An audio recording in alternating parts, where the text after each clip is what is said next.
Dây thứ nhất một lần, rồi gập một lần nữa đi chị, gấp đôi phần dây lại một lần nữa.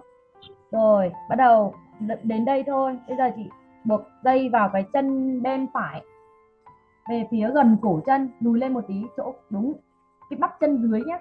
Bắp chân dưới, rồi chị xoắn một vòng, xoắn một vòng dây. Đó, xoắn vừa, đừng để chặt quá. Rồi bắt đầu tay nắm ở vị trí xoắn này, rồi bắt đầu chống một viên gạch sang bên tay trái, chống một viên gạch.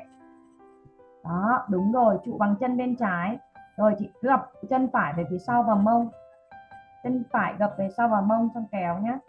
Đúng rồi, cho cái dây về phía sau bằng bắp chân ấy, lõng nó sẽ không đẹp ý. Đúng rồi, kéo đi chị, kéo. Đúng, căng gối dần đi. Đúng rồi, tốt, căng gối nữa đi chị, nữa. Kéo chân nữa, tay kéo nữa, chân hướng chân về phía tường nhiều hơn đi. Về kéo chân về tường một tí nữa đi chị. Đúng rồi, đẹp. Ok chị, thả xuống. Căng nhỉ.